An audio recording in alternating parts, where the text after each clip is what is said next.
The Wolf and the Seven Little Goats. Once upon a time, there was a mother's goat.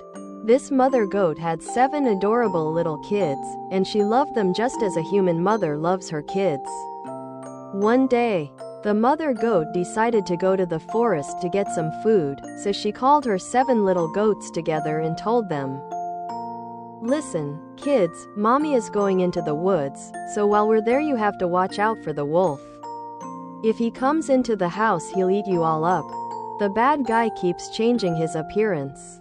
But he has a husky voice and black legs, so it's easy to tell he's you." Then the baby goats said, "Mother, it's okay.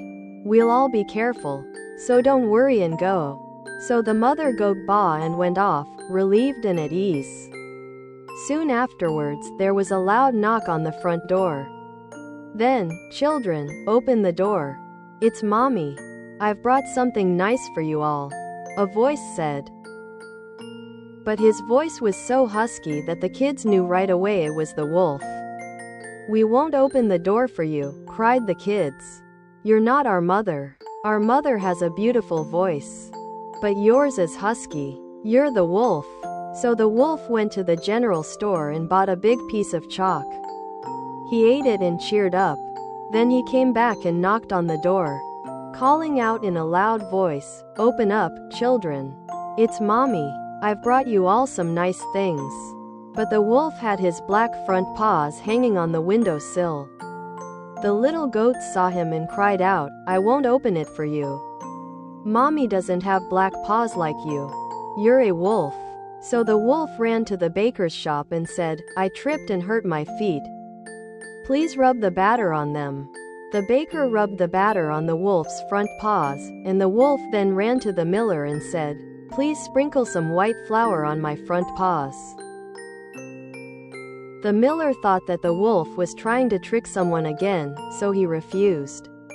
The wolf then threatened him, "Hurry up and do it, or I'll eat you." The miller got scared, so he painted the wolf's front paws white. That's what humans are like, after all. Then the bad guy went into the goat's house again and knocked on the door. "And, children, open the door. Mother has come back and brought all of us good things from the forest," he said.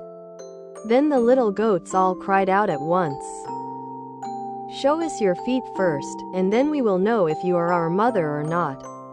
So the wolf put his front paws on the windowsill. When the little goats saw that his feet were white, they were convinced that all that had just happened to be true. So they opened the door. But to their surprise, it was the wolf who had come in. Everyone was shocked and tried to hide in a hurry. One went under the desk, the second into the bed, the third into the fireplace, the fourth into the kitchen, the fifth into the cupboard, the sixth into the laundry room, and the seventh, the grandfather clock box, jumped into this one.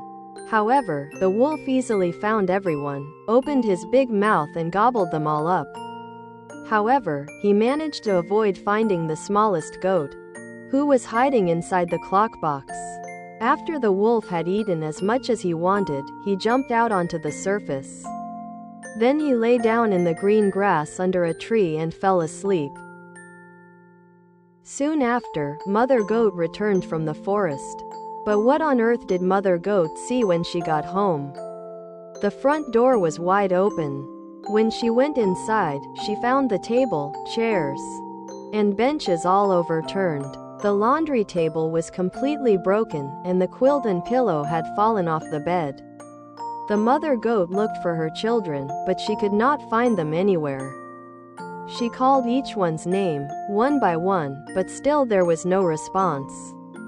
Finally, when she called the name of the youngest child, a faint voice said, "Mother." "I think the clock box is hiding in this crab." The mother goat quickly helped the baby out, and then heard the story of how a wolf had come and eaten all the other kids. You can probably imagine how the mother goat cried and mourned for her poor little ones. Finally, the mother goat took the youngest baby and went outside without a cry. When they reached the grassland, they found the wolf lying down next to a tree, snoring so loudly that it made the branches of the tree shake.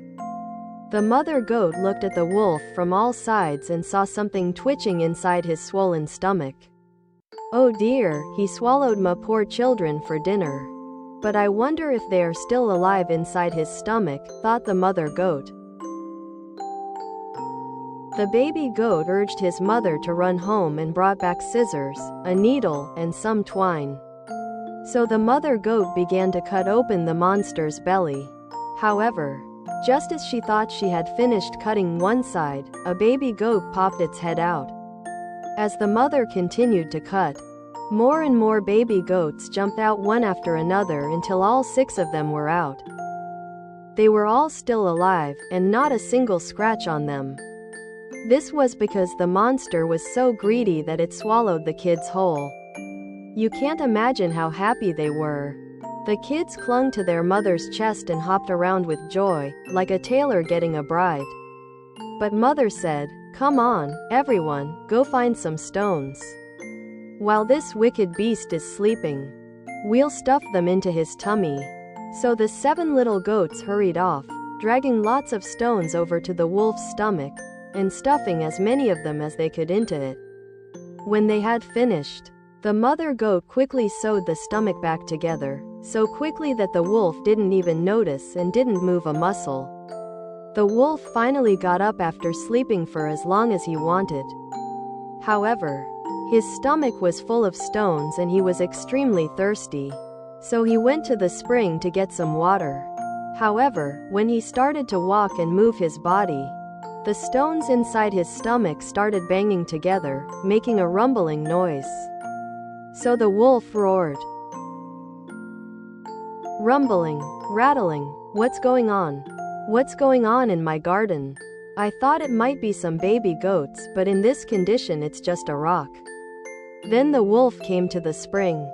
He bent over the water to drink, but as soon as he did so, the weight of the stone in his stomach caused him to sink into the water. And so, poor wolf, he drowned to death. When the 7 little goats saw this, they ran over to him. "The wolf is dead! The wolf is dead!" they cried out loudly. And together with their mother goat they danced around the spring with great joy.